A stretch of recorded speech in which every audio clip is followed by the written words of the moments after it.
দেখো বন্ধুরা, পাবদা মাছ রান্না করব। পাবদা মাছ ভেজে নিচ্ছি। দেখো একসাথে সব ভালো যাচ্ছে না, তাই এখানে বাকি অর্ধেক রয়েছে, এগুলো পরে ভেজে নিব।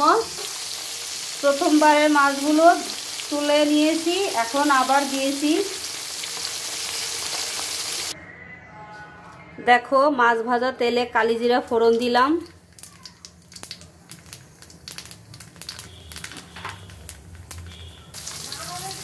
দেখো আলু আর সজনেগুলো দিয়ে দিলাম।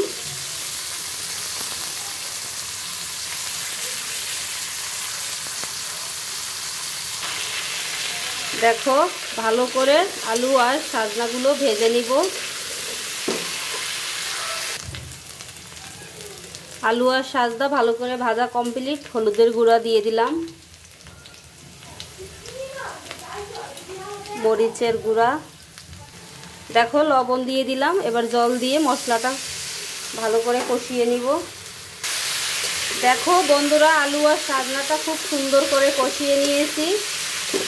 এবার দিয়ে দিব টমেটো।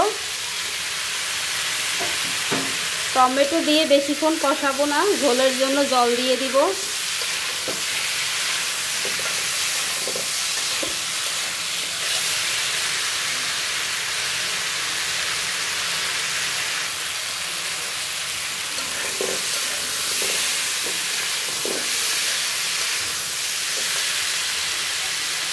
এবার জল দিয়ে দিব পরিমাণ মতো।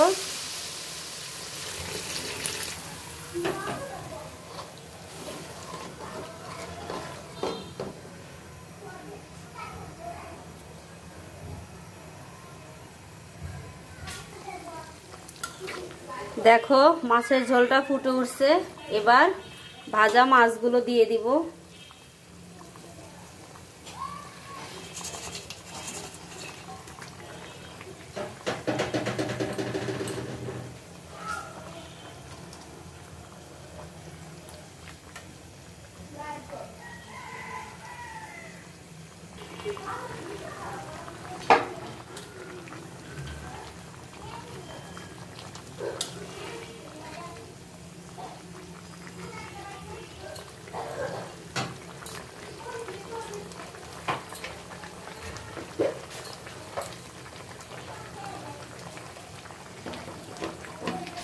দেখো মাছের ঝোলটা রান্না প্রায় কমপ্লিট। আমি একটু ভাজা জিরার গুঁড়া দিলাম।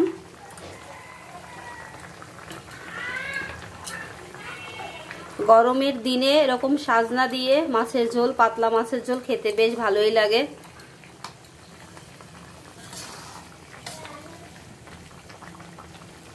তো বন্ধুরা, সাজনা আলু টমেটো দিয়ে পাবদা মাছের পাতলা ঝোল রান্না করলাম। ভিডিওটা তোমাদের কেমন লাগলো অবশ্যই কমেন্ট করে জানিবে। তা আজকের জন্য বিদায় নিচ্ছি। সবাই ভালো থাকবে, সুস্থ থাকবে।